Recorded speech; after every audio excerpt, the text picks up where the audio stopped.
Saya ingin kita melihat dalam diri sendiri, advokat-advokat.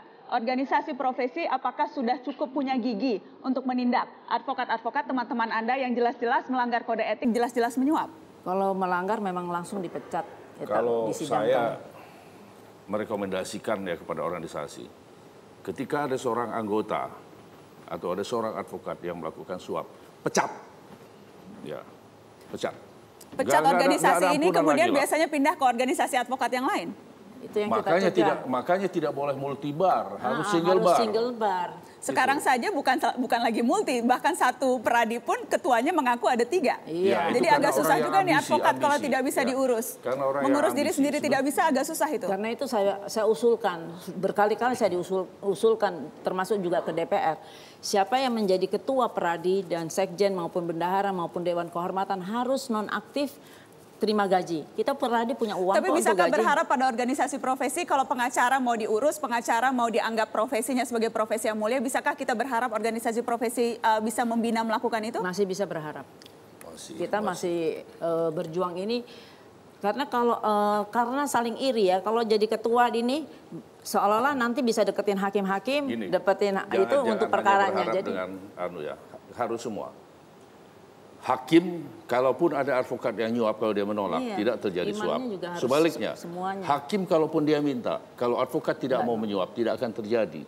Jadi, itulah yang dimaksud dengan revolusi mental. Paling tidak kita mulai dari diri kita masing-masing.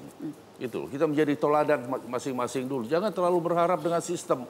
Yang sistem ini, tapi kalau merubah sistem ya seperti yang antara lain yang saya katakan itu tadi. Saya pikir itu terobosan yang bagus sehingga bisa ketahuan ya hakim bisa dibawa ini bermain. Ya contoh aja, bawa aja uang 1 karung ke Pak Mahfud misalnya. Ya percuma karena dia pasti akan tolak. Begitu juga advokat. Ya. Hakim misalnya hakim minta, advokat nggak ada yang mau. Nggak ada yang mau kasih. Ya akhirnya dua-dua nggak ada yang mau kasih. Akhirnya dia akan jatuhkan putusan yang benar sesuai dengan keyakinannya berdasarkan bukti. Yang sekarang terjadi yang satu mau kasih, yang satu mau terima. Yang satu minta. Yang satu mau ngasih, atau yang satu ngasih, yang satu mau terima, kan parah. Lebih banyak yang minta atau yang mau ngasih, Pak? Bang Henry, siapa yang memulai? Hakim yang minta atau advokat yang menawarkan? Kadang hakim meminta, advokat yang memberi. Kadang advokat yang menawarkan, hakim menerima.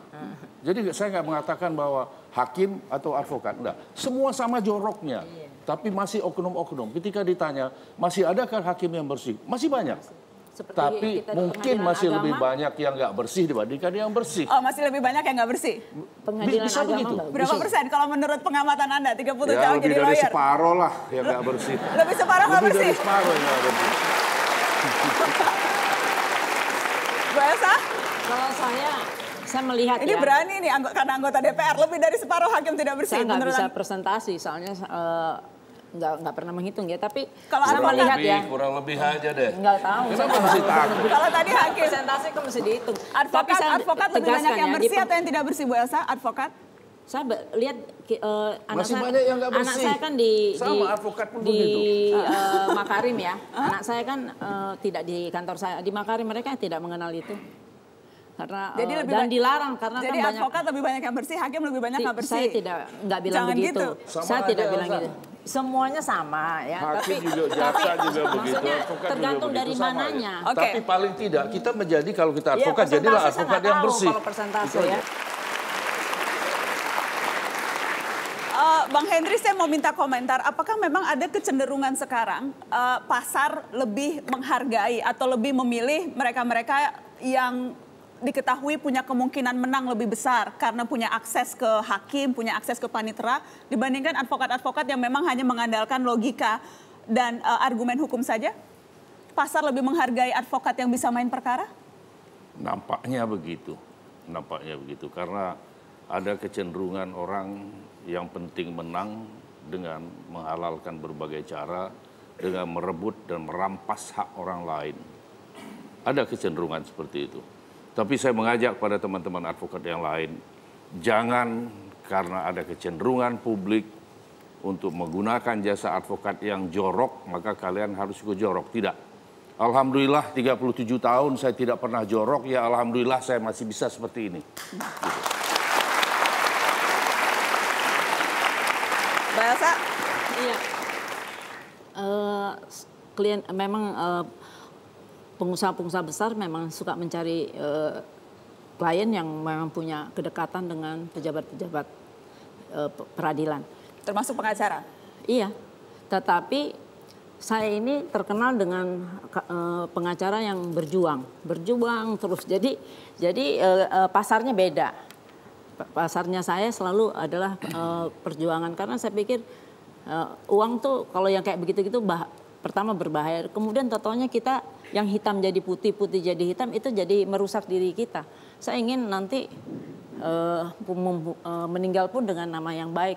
Tidak mau jangan sampai salah langkah yang membuat keluarga saya menderita. Kalau ada datanya kasih aja, kita tidak. Gitu, kalau ada datanya jangan ngomong di media. Kita minta mana? Kalau memang dia juga terlibat, ya mari kita bersihkan, sama-sama kita bersihkan, tapi juga kita minta data. Gitu loh, kapan waktunya, perkara apa. Nah, itu kan bisa kita bersihkan. Tapi kalau hanya ngomong saja tanpa nanti begitu ditanya, wah jangan dan jangan, nah itu kan repot.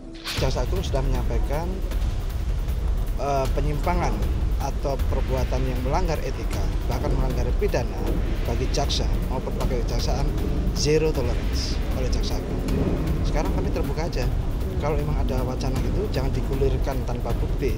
Langsung aja sampaikan, ini buktinya, ini pelakunya akan kita tindak. Sepanjang 2015 ini sampai Juni sudah 62 jaksa dan pegawai kejaksaan yang dijatuhi sanksi. Baik sanksi pemecatan, mulai yang berat ya, mulai ringan sampai yang terberat. Kita sudah melakukan penguatan fungsi pengawasan. Kita sudah persingkat tahapan penanganan laporan atau pengaduan terhadap pelanggaran kode etik jaksa. Godaan-godaan dari pengacara, ada yang lewat panitera, bahkan ada yang polisi, jaksa, hakim itu dihubungkan oleh teman-teman Pak Henry, bukan Pak Henry, teman-temannya. Jadi ada juga yang begitu, modusnya macam-macam.